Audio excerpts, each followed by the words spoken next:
안녕하세요. 오늘도 사연살롱을 찾아주셔서 감사합니다.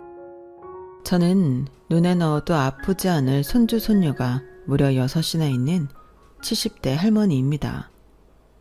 이 정도 나이를 먹다 보니 인생사가 전부 인생 무상, 그렇게 좋을 것도 나쁠 것도 없다는 생각을 절로 하게 되는데요. 그럼에도 불구하고 저는 제가 언제 이렇게 나이를 먹었나 70년 제 인생이 순식간처럼 느껴지곤 합니다. 어릴 때는 지독한 가난이 싫어 그렇게도 빨리 어른이 되고 싶었는데 역시 인생은 지나고 보면 그때가 얼마나 좋은 시절이었는지 알게 되는 것 같아요. 저는 고생을 하도 많이 해서 나중에 늙더라도 젊은 날을 그리워하지 않을 거라 장담했는데 막상 나이가 들고 보니 그런 것도 아니더군요. 전혀 아깝지도 않고 아름답지도 않은 초라한 인생일 줄 알았던 제 인생은 이 나이가 되어 돌아보니 참 가엾고 애틋한 인생이었거든요. 어려운 환경 속에서도 장녀로 또 가장으로 씩씩하게 잘 살았고 또 부모님이 사랑과 동생들을 아꼈던 제 마음이 너무 예뻤던 젊은 날의 저는 이제 그리운 과거 속에만 존재하게 되었어요. 그러니 제가 할 수 있는 건 그리워하고 또 자랑스러워할 일밖에 없는데 그런 제 파란만장한 인생 속에는 결코 빼놓을 수 없는 귀인이 계십니다. 오늘은 그분과 저의 이야기를 해보고 싶어 쉽지 않지만 이렇게 사연을 쓰게 되었는데 부디 제 긴 이야기를 끝까지 함께 해주십사 부탁드리고 싶네요. 저는 앞서 말씀드렸듯 가난한 집에서 태어났어요. 그리고 일남 이녀 중 장녀였는데 원래 장녀는 살림 미천이라고 가난한 집 장녀는 그 책임이 어릴 때부터 막중했어요. 거기에 엄마도 없이 몸이 불편한 아버지 밑에서 자랐기 때문에 더 많은 일들이 주어졌는데요. 그렇다고 아버지가 처음부터 몸이 불편하셨던 건 아니었어요. 고된 노동일을 하시다가 사고를 당하셔서 불행 중 다행으로 목숨을 건지고 다리 한쪽에 장애를 갖게 되셨죠. 그리고 엄마는 아버지의 몸이 망가져 더는 일을 예전처럼 하지 못하게 되니 그 길로 저희 셋을 두고 집을 나가버리셨는데 돌아온 건 이혼 서류뿐이었어요. 미안하다 뭐 그런 편지나 전해오는 말 따윈 없었죠. 그리고 아버지는 마치 예상이라도 하셨다는 듯 아무 말 없이 엄마가 원하는 대로 이혼 서류를 작성해 보내줬고 그 길로 저희 삼남매는 엄마 없이 아버지와 지내게 되었어요. 그땐 참 저도 많이 어렸는데 막막하고 무섭기만 하더군요. 엄마라도 있으면 그래도 의지할 수 있을 것 같았는데 이젠 의지할 사람 몸이 불편한 아버지밖에 없으니 우리는 어떻게 되는 건가 늘 밤마다 마음을 졸여야 했어요. 제 생각엔 아버지가 저희 셋을 감당할 수 없어 저희를 뿔뿔이 나눠 다른 친척들에게 부탁할 것만 같았거든요. 하지만 다행히 그럴 일은 없었는데 대신 아버지가 많이 힘들어 하셨는데요. 일을 해도 돈을 못 받는 일이 많았고 질이 나쁜 사람들에게 휘말려 돈을 뜯길 때도 있었어요. 다른 사람들한테는 쉬운 것들이 저희한테는 어려운 일이 부지기수였죠. 게다가 저희 막내 동생은 남자아이인데 태어날 때부터 선천적으로 심장에 문제가 있었고 수술을 하지 않으면 얼마 못 산다는 말까지 들어야 했는데 아버지는 차마 자식을 포기할 수 없었죠. 그때는 어쩔 수 없는 남아 선호사상이 깊던 때라 계집애가 아니고 사내아를 더더욱 잃고 싶지 않으셨을 거예요. 그래서 막내 동생은 무려 큰 수술을 2번이나 받았죠. 가뜩이나 가난한 살림이 나아질 턱이 없었죠. 나중에는 아버지는 일수라는 고리비까지 지쳤는데 저는 그 소리를 듣고 심장이 쿵 내려앉는 것 같았어요. 그 일수 아주머니가 동네에서 엄청 악독하기로 유명한 사람이었거든요. 오죽하면 깡패나 건달보다도 그 아줌마가 더 악랄하다는 소리까지 있었는데 그 아주머니한테 돈을 빌리고 하루라도 이자가 밀리면 그날부로 그 집엔 하루도 빠지지 않고 무서운 일이 벌어진다고 했어요. 그 집에 사는 애 어른 할 것 없이 돈을 갚을 때까지 괴롭히는 건 물론이고 돈을 받아내기 위해서는 수단과 방법도 가리지 않는다고 했는데 들리는 소문에는 그 집 애를 데려다 어디 섬 같은 곳에 판다는 소리까지 있었어요. 저는 그 소문을 들었을 때는 손이 바들바들 떨렸는데 그래서 저희 동네엔 귀신보다도 그 일수 아줌마가 더 공포의 대상이었어요. 그런데 그 아줌마의 돈을 우리 아버지가 빌렸다니 저는 불안에 미칠 것만 같았는데 당시 제 나이가 13살이었습니다. 그 일수 아주머니는 남편이 죽고 나온 돈으로 일수를 시작해 혼자 돈 세는 재미에 빠져 산다고 했어요. 애도 없었는지 혼자 대저택에서 산다고 했는데 그래서 인정이라고는 하나도 없는 악독한 사람이라고 했죠. 아무리 사정을 말하고 애걸복걸해도 그 아줌마 앞에서는 소용이 없다고 했으니까요.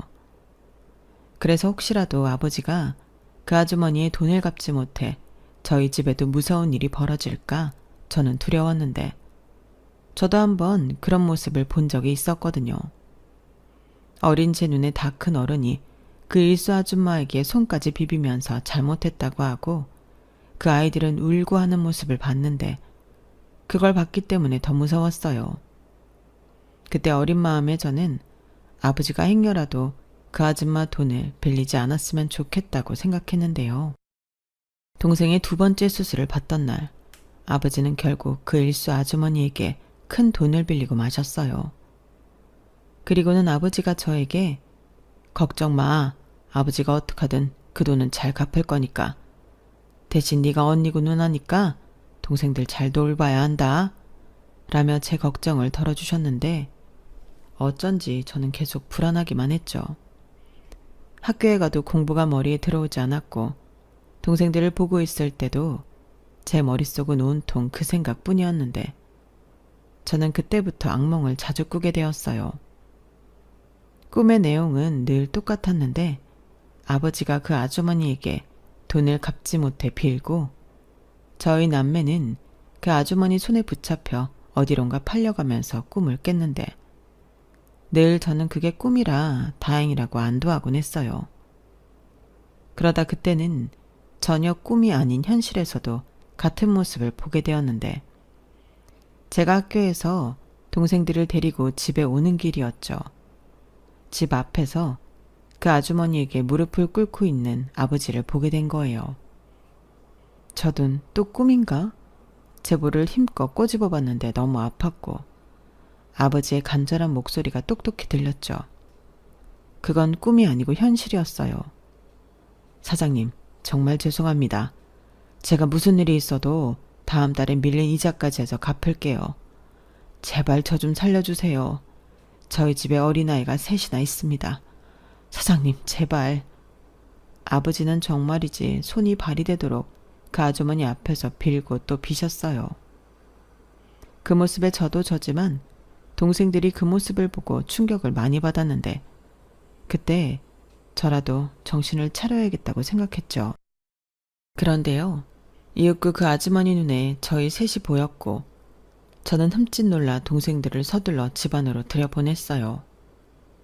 행여 저희를 보고 그 아주머니가 딴 마음을 품을까 무서웠는데 만약 그렇게 된다면 저는 동생들을 지키고 저만 팔려가겠다 마음을 독하게 먹었죠. 그리고 저도 그 아주머니를 못 본 척 집 안으로 들어가려는 순간 예, 너 여기 좀 와봐라 하며 저를 부르는 듯한 아주머니 목소리가 들렸고 저는 겉으로 표현하지 않으려 애를 썼지만 제 온몸은 발발 떨렸어요. 그러자 저희 아버지가 다급히 왜 애를 부르냐고 자기한테 말하라고 하시며 저더러 그냥 들어가라 소리를 지르셨는데요. 그러니 저는 들어가지도 나가지도 못했어요. 그러자 제 뒤통수에 대고 그 아주머니가 예, 너 내가 여기 왜 왔는지 아니 모르니? 네 아버지라는 작자가 나한테 돈을 빌려가고는 이자도 못 준다고 그러는데 너는 어떻게 생각해? 라고 큰 소리로 동네 사람들이 다 듣게 말하는데 심장이 하도 빨리 뛰어서 입 밖으로 튀어나올 지경이었어요. 하지만 또 한편으로는 우리 아버지가 일부러 그러는 것도 아닌데 그 아주머니가 너무하다는 생각이 들었고, 그래서 저도 모르게 무슨 용기가 났는지 그 아주머니에 다가가 이렇게 따지듯 말했어요. 저기 사장님, 저희 아버지가 일부러 그러는 게 아니에요. 보세요. 저희 아버지가 사고를 당해 몸이 불편하신데 동생 수술비 때문에 어쩔 수 없이 사장님 돈을 쓴 거라고요. 그래서 뭐 그게 나랑 상관 있니? 아님 너희한테 그런 딱한 사장이 있으니까 나더러 그 돈을 포기하라는 거야? 네가 아주 내 돈을 우습게 하는구나. 애나 애비나 왜 사람들이 그 모양이야? 사람들은 말이 다 똑같아. 자기들 돈 필요할 때는 잘 갚겠다고 빌려가 놓고 이렇게 얼굴색을 바꾸거든? 그럼 나는 왜 돈 빌려주고 욕을 먹어야지? 너는 이게 이상하다는 생각이 안 들어? 그거야. 사장님, 애 붙잡고 무슨 말을 하세요? 저랑 얘기하세요.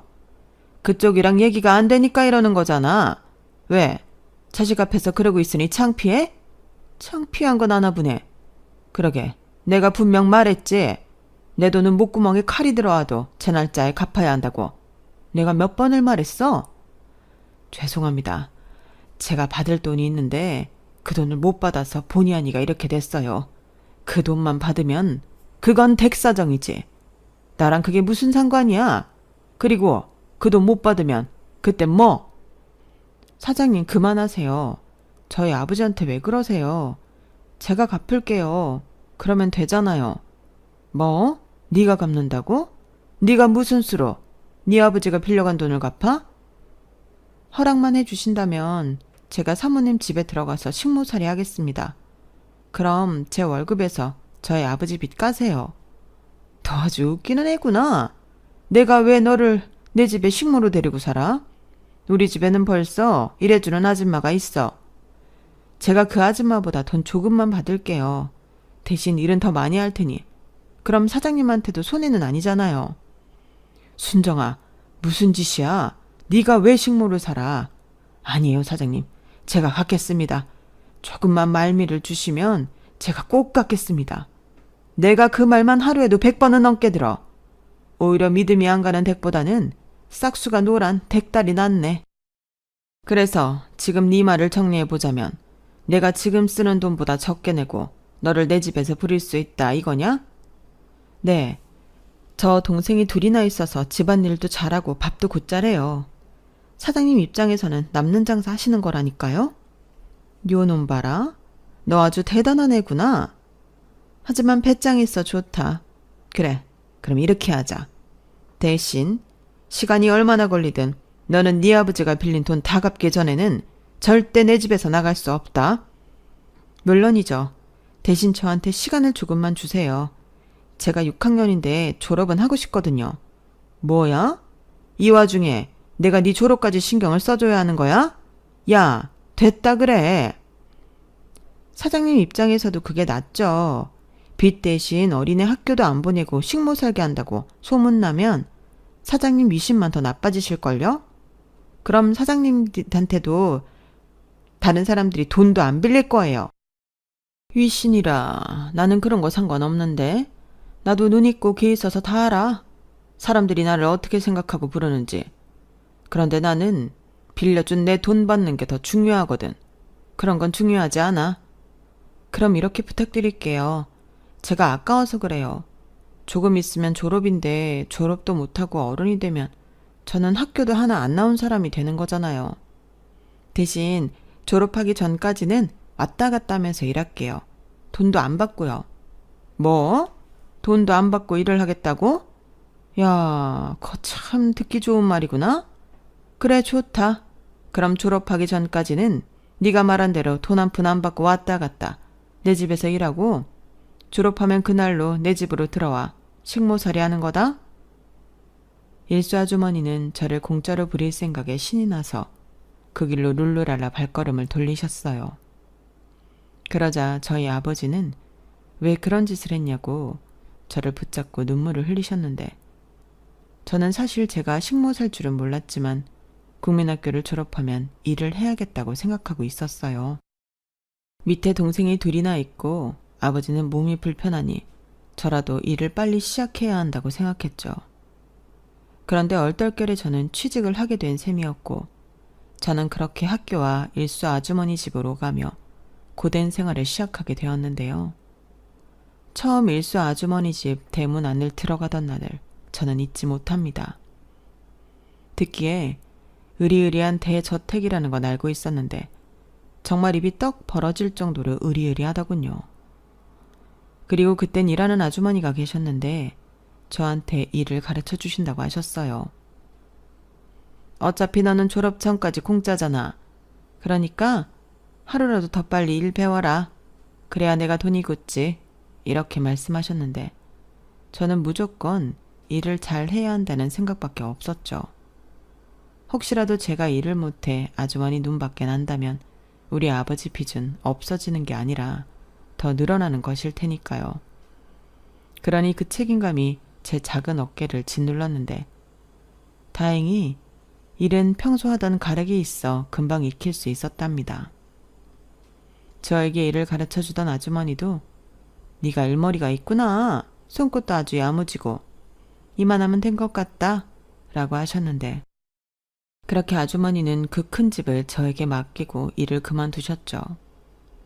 당시 저는 그 아주머니가 저 때문에 잘렸다고 생각했기에 죄송한 마음이 있었는데 그 마음을 차마 전할 수가 없었어요. 제 코가 석자라서요. 그리고 이제 저 혼자 남아 그 큰 집 일을 도맡아 하게 되었을 때는 솔직히 막막하기만 했는데요. 큰 소리는 쳐놨지만 뭐부터 어떻게 해야 할지 모르겠더라고요. 전에는 일하는 아주머니가 알려주시면 그것만 하면 되었는데 이젠 아주머니도 안 계시고 주인인 일수 아주머니와 둘이 있으려니 괜히 더 긴장이 되었어요. 그런데 제 걱정과 달리 일수 아주머니, 아니 사장님은 오히려 저에게 별 말씀을 하지 않으셨어요. 제가 식사로 거창하게는 못하고 김치찌개랑 계란 후라이 정도만 해드렸는데 아무 소리하지 않고 그걸 다 드시더라고요. 그리고 한 3일째 되던 날이었나? 네가 은근히 손이 좀 큰 것 같다. 양이 너무 많아. 그렇다고 남기면 버려야 하지 않니? 양을 좀 줄여라. 그리고 오늘부터는 식사를 하나만 차리지 말고 두 사람 먹게 차려. 너도 집에 가면 밥 먹기 늦은 시간이지 않니? 먹고 가라. 나도 혼자보다는 둘이 나을 것 같다. 이렇게 말씀하셨는데 목소리가 너무 나긋나긋해서 딴 사람인 줄 알았어요. 그러고 보니 집안에서는 사장님이 큰 소리 치는 걸 본 적이 없었는데 의외다라고 생각했죠. 하지만 그건 의외가 아니었어요.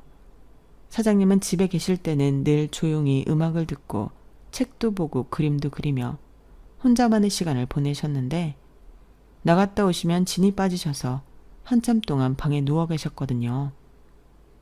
전에 옆집 할머니한테 들었는데 사람은 자기 적성에 맞지 않은 일을 하면 낮아빠진다고 하셨어요.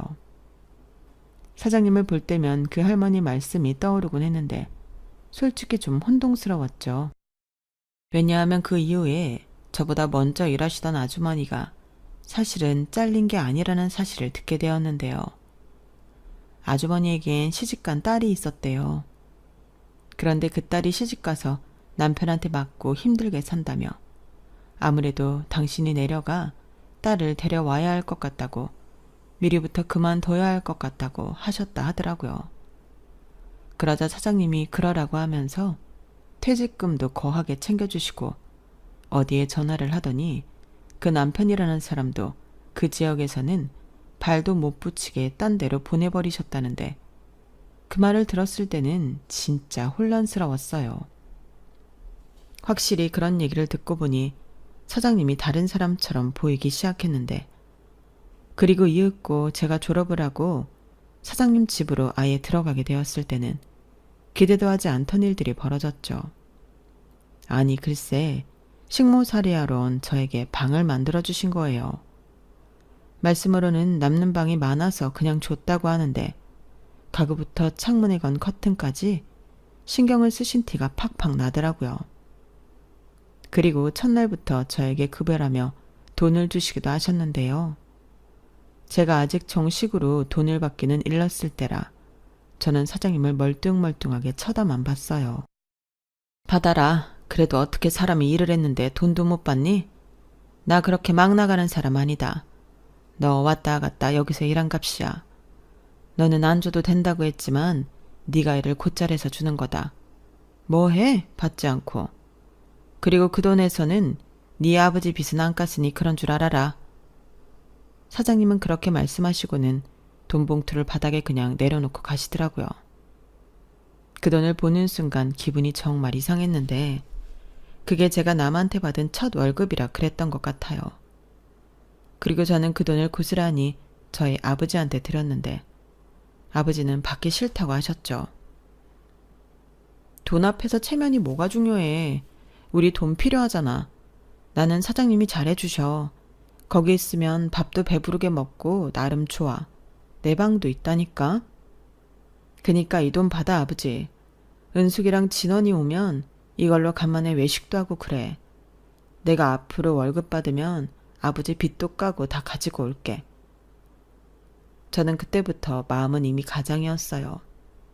하지만 아버지는 어린 저한테 그런 큰 짐을 지어주는 게 미안해 아무 말씀도 하지 못하셨는데 저는 사장님이 그러셨듯 봉투만 바닥에 내려놓고 돌아왔어요. 그 후 저의 본격적인 식모 생활이 시작되었는데 참 신기했죠. 처음엔 그저 나 혼자 이 큰 집을 어떻게 관리할까 그랬는데 하루 종일 그 집에서 쓸고 닦고 빨고 하다 보니 어느덧 일이 속에 익었어요. 막말로 어지르는 사람도 없으니 한번 치워놓으면 매일매일 치울 필요는 없었는데 다만 사장님이 먹는 거에는 좀 예민하셔서 재료도 그렇고 양도 그렇게 신경을 좀 써야 했어요. 그런데 그것 말고는 말이 제가 식모지 불편한 사항이 하나도 없었는데 오히려 기대하지 않았던 일들이 생기기 시작했어요. 글쎄 제 방에 책이 한가득 꽂혀 있더라고요. 심지어 검정고시 문제집도 있었는데 이게 다 뭔가 눈만 깜빡깜빡 하고 있었죠. 내가 생각을 좀 해봤는데 일도 일이지만 몇 시간 종일 일하는 건 아니니 틈틈이 책도 보고 공부도 해라. 나도 이왕이면 배운 애가 내 집일 해주는 게 좋지. 그래서 일부러 이 책이랑 문제집을 사주신 거예요. 책은 내가 보던 것들이고 문제집은 얻었다. 내 돈 빌려 쓴 사람 중에 선생님도 있거든. 그 선생한테 말해서 얻었지. 나 말 길게 하는 거 별로 좋아하지 않는데 계속 얘기할 거니? 아니요. 그럼 됐다. 저기 왜? 감사합니다. 사실 저는 제가 다시 공부를 할 수 있을 거라고 기대를 못해서. 공부는 누구나 마음 먹으면 다 할 수 있어. 다만 혼자 공부하는 게 쉽지는 않을 게다. 모르는 거 있으면 물어봐. 내가 다 안다고 보장할 순 없지만 너보다야 내가 많이 알지 않겠니? 사장님은요. 요즘 말로 츤데레라고 하던데 딱 그런 분이셨어요.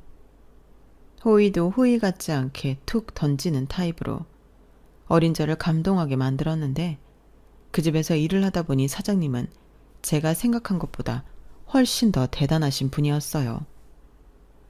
대학원까지 나왔는데 무슨 연유로 일수 같은 일을 하는 걸 하는지 모르겠지만 매일 영어가 가득한 책도 보시고 제가 물어보면 무슨 컴퓨터 마냥 척척 말씀해 주셨죠. 덕분에 저는 1년 만에 중학교 검정고시에 합격할 수 있었고 내친 김에 고등학교 검정고시 준비도 하기에 이르렀는데 그때도 사장님의 도움이 컸어요. 그러면서 저희 두 사람은 한 집에서 나름 서로를 의식하지 않고도 잘 지내게 되었는데 사장님은 제 급여도 일부러 많이 주시려 하셨어요. 사장님, 돈이 지난달보다 더 많이 들었는데요. 그래? 내가 실수를 했나? 그래도 귀찮으니까 너 가져라. 또 니네 집에 쪼르르 가져갈 거지. 그러지 말고 네 목도 좀 챙겼다가 써. 네가 이번 달에 일을 많이 해서 내가 주는 보너스다. 사장님도 참, 그럼 그렇게 말씀하시지. 무슨 실수를 했다고 하세요. 너는 그냥 넘어가는 법을 좀 배울 필요가 있어. 어른은 말이야. 굳이 말하고 싶지 않을 때가 있거든. 그런 걸 다 하나하나 따지고 그러면 주고 싶은 마음도 사라진다. 헤이, 또 무슨 말씀을 그렇게 무섭게 해요. 저는 감사하다고 말하려고 그런 것뿐인데 감사는 무슨, 네가 이래서 번 돈이야. 됐으니까 공부해라. 사장님은 그렇게 은근히 저를 도와주시며 저와 함께 하셨어요. 밥도 같이 먹고 비가 오거나 그런 날 다음에는 같이 마당에 나가 잡초도 뽑으며 나름 농담 따먹기도 하고 그랬는데요. 그러다 사장님의 과거를 조금씩 알게 되었죠. 사장님은 소문처럼 과부가 맞으셨어요. 그렇다고 남편분이 죽고 쫓겨나다시피 하셔서 혼자가 되셨는데 딸도 있었다고 하더라고요.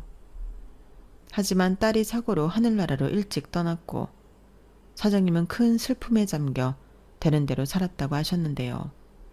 죽으려고 한 적도 많으셨대요.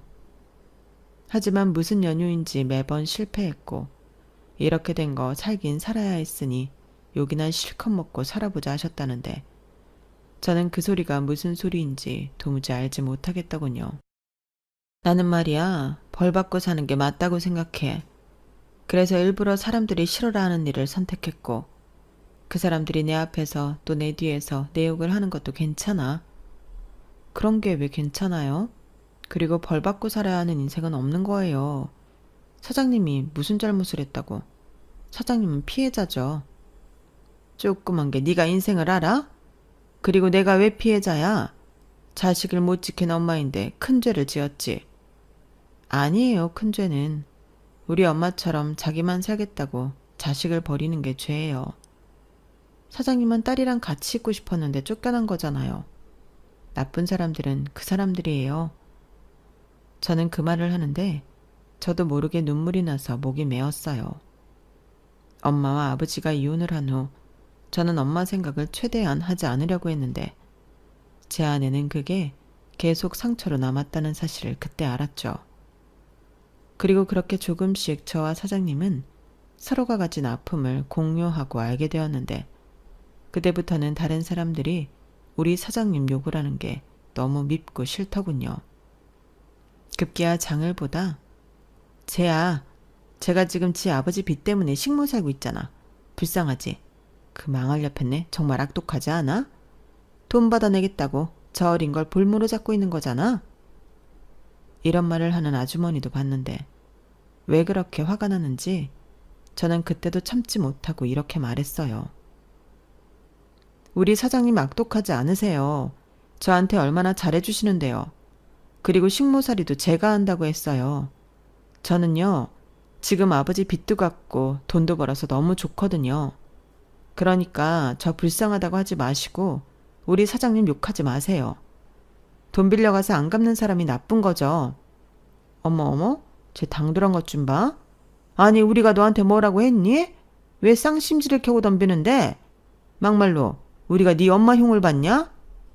좌우간 사실이 아니니까 하지 마시라고요. 별꼴이야 아주. 그 집에서 일을 하더니 애 머리가 어떻게 됐나 보네. 어린애 데려다 세뇌시키고 그러나? 아, 무서워. 진짜 아니라고요. 저는 그렇게 시장 사람들과 옥신각신할 때가 늘어났어요.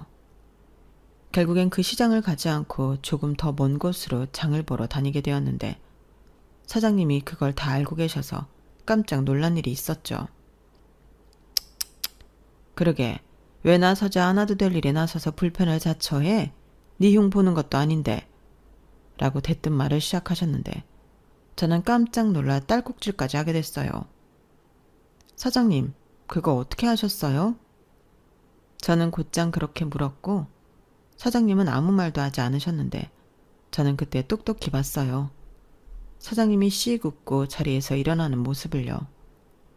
아마도 그동안 당신 펜을 들고 다녔던 저에게 고마운 마음이 있으셨던 것 같은데 그렇게 저희 두 사람은 나이를 초월한 친구가 되었죠. 저는 사장님 덕에 아버지 빚도 모두 다 갚을 수 있어서 좋았고 동생들에게는 미안하지만 그 집에서 공부도 하고 좋은 방에서 혼자 지내는 것도 너무 좋았는데 그러다 제가 고등학교 검정고시를 합격하게 되었죠. 근 3년 만인가 그랬는데 저는 이만하면 됐다 만족했어요. 하지만 사장님은 여기까지 온 거 대학도 가봐. 물론 대학은 쉽지 않을 테지만 라며 저에게 대학 입시를 준비해보라고 하셨는데 솔직히 언감생심이었죠. 검정고시는 혼자 공부해서 합격하는 일이 종종 있어 특별한 일은 아니지만 대학 입시는 다르잖아요. 온종일 공부에만 매달려 있어도 떨어지는 경우가 더 많다고 하는데 제가 될 리가 없다고 생각했어요. 미리부터 포기하지 말고 하는 데까지 해보라고. 저녁 먹고 남는 시간 있잖아. 에이, 그걸로 어림도 없죠. 하루 종일 공부만 하는 사람도 많은데. 그런다고 대학 가는 거 아니거든. 공부는 효율이야. 하루 종일 책상 앞에 앉아 있는다고 그게 다 공부하는 거라 생각해? 그리고 붙으면 뭐해요. 저는 돈이 없잖아요. 사장님이 보내주실 거예요. 어머, 얘 좀 봐. 너 내가 처음에도 그렇게 생각했지만 싹수가 아주 노래. 누가 네 대학 등록금 내준대? 그것도 아니면서 왜 자꾸 저한테 바람을 넣으세요? 저는 고등학교 검정고시 합격한 걸로 만족하는데 왜 저 설레게 하시냐고요.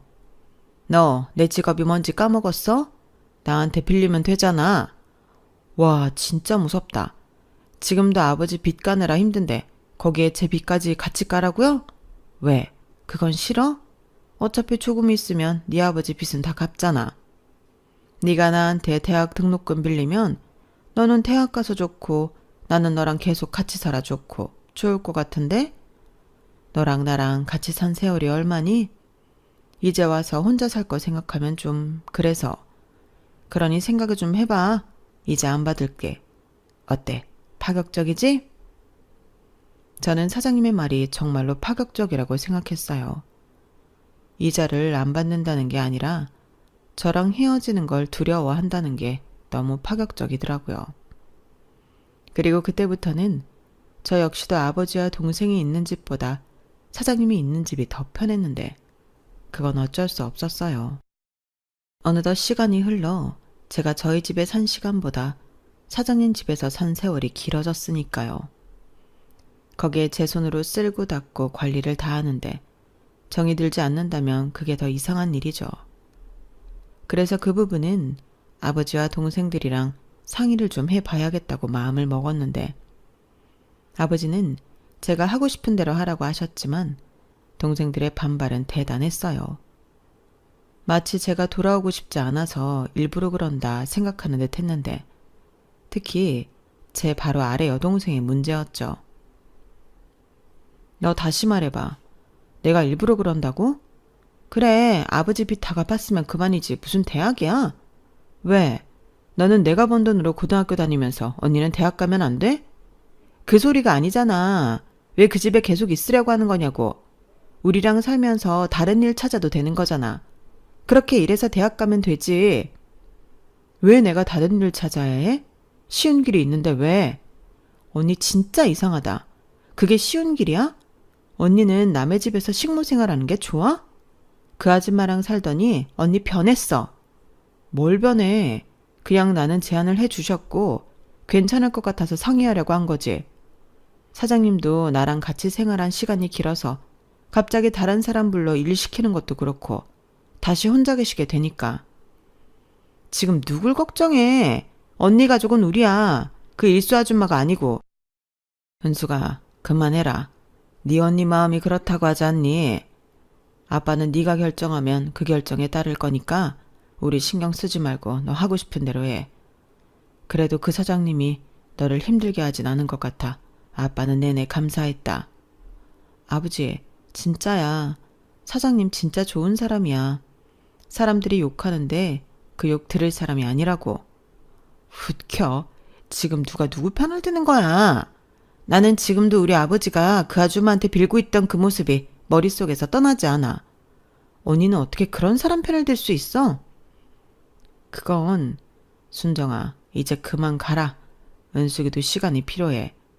그래도 나 오늘은 너무 늦었고 바로 결정할 수 있는 일은 아닌 것 같아. 우리야 매일 누가 집에 돌아오길 기다렸잖아. 그래서 이제 곧 우리 네 식구 함께 살 수 있다고 생각했는데. 관두라고 해. 네 큰 누나 마음 변했어. 왜? 아주 그 집에 눌러 살지. 그렇게 데리고 있고 싶어 하면서 딸하라고 하진 않디? 아마 딸하라고 하면 냉큼 좋다고 할 거잖아. 야, 김은숙, 왜 찔려? 언니는 우리 집보다 그 부잣집이 좋은 거야. 자기가 식모라는 것도 있고 딸이라도 된 것처럼 착각하는 거라고. 저는 여동생의 말에 마음이 많이 아팠어요. 그리고 솔직히 찔리기도 했는데요. 사람 마음이 그렇긴 하더라고요. 좁고 허름한 그 집보다는 내 집이 아니더라도 사장님 집이 크고 좋았는데 사장님이 갖고 있는 물건 중에는 싸고 헛물건이 없었어요. 옷도 실크 같은 것들이 많아 빨래를 하면서도 늘 기분이 좋았는데 저는 인정하지 않았지만 내심 속으로 그 집에 계속 있고 싶었던 것 같아요. 그렇게 제 마음을 들키는 것 같은 그날 이후 저는 심적으로 많이 힘들어했는데 고민을 많이 하긴 했지만 집으로 돌아가기로 결정을 했네요. 대학도 가보고 싶었고 사장님이랑 계속 같이 살고 싶기도 했는데 정말 그러면 제 진짜 가족과는 원수가 돼서 헤어져야 할 것 같았죠. 그리고 그 마음을 조심스럽게 제가 전하니 사장님도 그러라 하셨는데요. 퇴직금이라며 제법 큰 돈을 주시기도 하셨어요. 그러면서 혹시라도 생각나거나 뭐 필요한 거 있으면 언제든지 내 집에 와라. 그리고 나는 네가 여기에 안 살아도 대학은 갔으면 좋겠어. 대학 등록금은 내가 이제 안 받을 테니 나한테 빌려라. 라고 하셨는데 왜 눈물이 그렇게 하염없이 나는지 더 있다가는 그 집을 못 나올 것 같아서 저는 허리를 굽혀 인사하고 그 집을 도망치듯 나왔어요. 아마 모르긴 몰라도 그 큰 집에 혼자 남은 사장님도 제 마음과 똑같았을 것 같았는데 저는 어렴풋이 느끼고 있었거든요. 당신이 지키지 못한 그 딸을 생각하며 저한테 잘해주셨다는 걸요. 하지만 제 동생 말처럼 아무리 그렇다고 제가 그 딸이 될 수는 없었는데 저는 하루빨리 제 처지를 깨달아야 한다고 생각했어요. 그래서 그 이후엔 자격증 몇 개를 따서 취직을 했는데요. 그때 남편도 만나 연애도 하게 되었죠. 다행히 동생들과는 관계 회복을 해서 다시 잘 지내게 되었는데 아버지가 갑자기 아프기 시작하셨어요. 처음에는 괜찮다고 하시더니 병원은 가지 않고 약국에서 진통제만 사다 드셨는데 그러다 쓰러지셔서 구급차를 타고 병원에 가게 되었죠. 병명은 췌장암이었어요. 의사 선생님은 어두운 얼굴로 오래 버티지 못하실 것 같다며 저희 남매에게 마음의 준비를 하라 하셨는데 제 인생은 왜 계속 이럴까 하늘도 원망스러웠어요.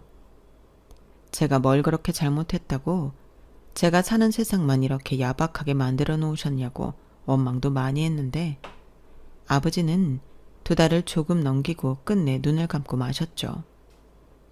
무슨 정신인지 모르게 차려진 빈소를 보고 또 손님도 별로 없는 그 휑한 장례식장에 앉아있으니 너무 우울하기만 했는데 어떻게 아시고는 사장님이 저희 아빠 장례식장으로 오셨더군요.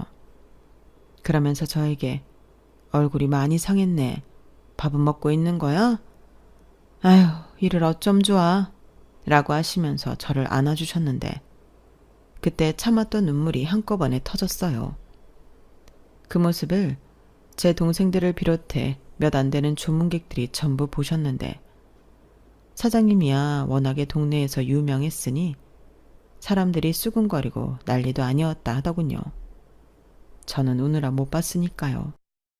그리고 사장님은 저희 아버지 장례 비용은 물론이고 납골당까지 다 계산을 해주셨는데 그때 제 동생들도 처음으로 사장님께 감사한 마음을 느꼈어요. 특히 저를 맹비난했던 여동생이 언니 말처럼 그 아줌마 아주 나쁜 사람은 아닌가 봐. 나 솔직히 좀 놀랬다. 라고 하는데 제 마음이 다 기쁘더라고요. 무슨 큰 오해가 풀어진 그런 기분이었는데 그럼에도 불구하고 다른 사람들은 그런 부분을 인정하고 싶어 하지 않았죠. 한번 돈을 빌리고 크게 되었던 사람들은 다시는 사장님에게 돈을 빌리지 않으셨는데 사장님은 하나도 서운해하지 않으셨어요.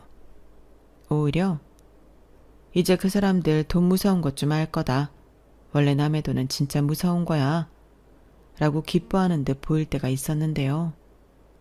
저는 사장님의 마음이 어떤 건지 진작부터 알고 있었어요. 돈이 급한 사람한테는 기꺼이 돈을 빌려주셨고 그 돈을 갚으려 노력하지 않는 이에겐 돈의 무서움을 알게 하기 위해 수단과 방법을 가리지 않았는데 그걸 다른 사람들은 몰랐던 거예요.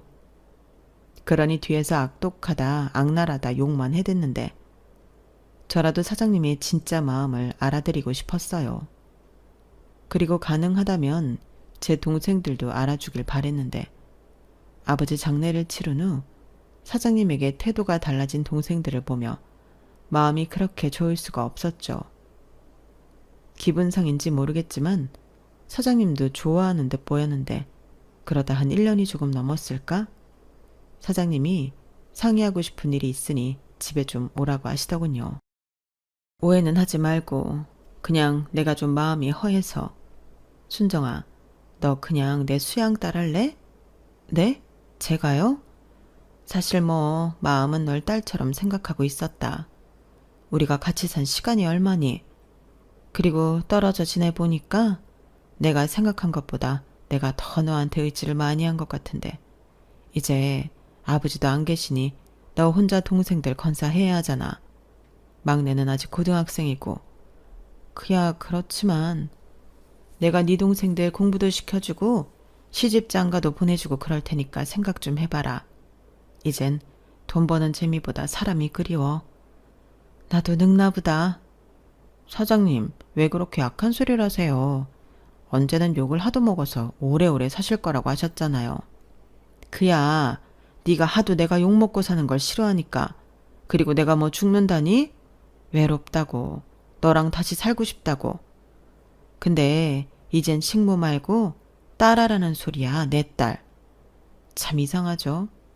그렇게 싫어하고 무서워하고 그 집에 들어가기로 한 이유가 나에게 너무나도 명확한데 저는 사장님을 엄마처럼 생각하고 있었어요. 그리고 사장님이 내 딸이라고 하는데 나도 엄마가 있었으면 좋겠다. 사장님이 우리 엄마였으면 좋겠다. 이런 생각을 하게 되었는데요. 그때도 동생들 생각을 안 할 수가 없었어요. 그렇다고 사장님한테 내 동생들도 모두 입양해달라고 할 수는 없었는데 참 어렵더라고요. 그때 여동생이 저에게 뜻밖의 말을 해줬어요. 언니, 나 성인이야. 이전에 나랑은 다르다고. 언니 하고 싶은 대로 해. 뭐라고 하지 않을게. 언니가 그 사장님 딸이면 우리랑은 남인가? 우리는 핏줄이잖아. 사실 이미 알고 있었어. 언니랑 사장님이 가족 같은 사이라는 걸. 은수가 그래도 나만 그렇게 가면 어차피 언니 시집가면 우리랑 못 사는 거 아니야? 몇 년 같이 산다고. 그리고 이런 말 하면 내가 속물 같지만 사장님이 우리 학교도 보내주고 시집 장가도 다 보내주신다며. 그거야. 내가 딱 보니 한 입 가지고 두 말하는 타입은 아니신 것 같은데. 나 괜찮고 이제부터 진원이는 내가 챙길게. 그놈도 곧 있으면 군대 가고 그럴 텐데 괜찮아. 내 동생 왜 이렇게 갑자기 많이 변했어? 사장님이 돈 준다고 하니까 마음이 홀랑 변한 거야? 사람을 뭘로 보고? 전에 일 미안해서 그래. 언니 나 때문에 대학도 못 갔잖아. 내가 대학에 다니니까 알겠더라. 내가 언니한테 못할 짓 한 거. 오, 대학물 먹더니 철이 좀 들었네. 힘들게 벌어서 네 학비 낸 보람이 있다. 그러니까 이제라도 언니 하고 싶은 대로 해. 사장님 딸도 하고 시집가서 아줌마도 하고 내친 김에 다시 공부해서 대학도 다니고. 지 돈이 아니라고 막 얘기하네. 아무튼 그런 말 해줘서 고마워. 아버지가 하늘에서 우리 은숙이 잘 컸다고 좋아하시겠다. 근데 진원이가 싫다고 하면 어쩌지? 걔는 그런 말 할 자격이 없지. 내가 알아서 할게. 지 수술비 때문에 우리가 이렇게 된 거 걔가 모르나. 언니가 처음 그 집에 식모 살러 갈 때 진원이 진짜 많이 울었어. 자기가 건강하게 태어나지 못해서 그렇다고. 아마 진원이도 좋아할 거야. 언니가 행복하다는데 누가 말려? 저는 여동생의 말을 듣고 용기를 내기로 마음을 먹었어요. 솔직히 이번에도 주저하면 사장님을 더는 못 보고 살 것 같았고 그럼 내내 제 마음속에 후회로 남겨둘 것만 같았는데 이젠 그런 게 싫더라고요. 참고 희생하고 양보하고 저도 그런 것에서 해방되고 싶었어요. 그리고 누구보다 사장님을, 아니 엄마를 옆에서 행복하게 해드리고 싶었는데 그렇게 법적으로도 가족이 된 저희 두 사람은 모르는 사람이 보면 원래부터 모녀지간이라고 생각할 정도로 잘 지냈어요. 오래 같이 살다 보니 닮기도 하더라고요. 그래서 종종 딸이 엄마 닮았네 이런 말을 들을 때도 있었는데 그럼 기분이 날아갈 듯 기쁘더라고요. 게다가 엄마는 이제라도 대학에 갔으면 좋겠다고 말해 저는 자신은 없지만 공부는 해보겠다고 낮에는 회사에 가고 밤에는 공부를 했는데 결국 그 때문에 연애가 소원해졌어요. 그때 헤어질 뻔도 했는데 남편이 옆에서 묵묵히 기다려줬죠. 그리고 시간이 지나면서 저희 엄마도 남편이 그런 듬직한 모습을 마음에 들어 하셨는데 사위사랑은 장모라고 결혼 전부터 그렇게 당신 사위를 챙기시더라고요. 그렇게 저는 공부한 끝에 대학에 들어갔어요. 아무래도 대학을 다니려면 다니던 회사는 그만뒀어야 했는데 남편이 그때 프로포즈를 했죠. 엄마도 그게 좋겠다며 제 결혼에 찬성을 하셨는데 결혼식 비용을 저희 엄마가 거의 부담할 정도로 지원을 아끼지 않으셨어요. 같이 살자고 저를 딸로 삼았는데 이렇게 홀랑 시집을 보내게 되어 서운하지 않냐고 물으니 그래서 집도 근처에 얻지 않았냐고 저희 엄마는 특유의 표정을 지으셨어요. 전에는 그 표정이 섬뜩하다 생각한 적이 있었는데 이젠 아니었죠. 개구진 모습 같기도 하고 순수한 모습 같기도 해서 제가 좋아하는 얼굴인데 저희 엄마는 그렇게 멋지게 친정엄마의 역할을 아주 훌륭하게 하셨어요. 저는 2살 터울씩 아들 둘, 딸 하나를 낳았는데 아이들 모두 외할머니를 잘 따랐죠. 애들 눈에도 할머니가 박식하고 멋있다는 걸 알았는지 그렇게 주말이면 외갓집에 가겠다고 조르더라고요. 그리고 그렇게 친정이 된 그 집을 갈 때면 영락없는 할머니 모습으로 엄마가 버선발로 나와 아이들을 챙기셨는데요. 저는 제 인생에 그때가 가장 행복했답니다. 불행만 하던 제 인생이 그날은 반짝반짝 빛나는 것 같았는데 10년이란 세월은 정말 금방이었어요. 아버지 빚 갚는다고 보낸 10년도 금방이더니 제가 수양딸이 되어 보낸 10년도 금방이었죠. 그리고 시간은 야속하게 흘러 엄마가 노환으로 병원 신세를 오래 지시게 되었는데요.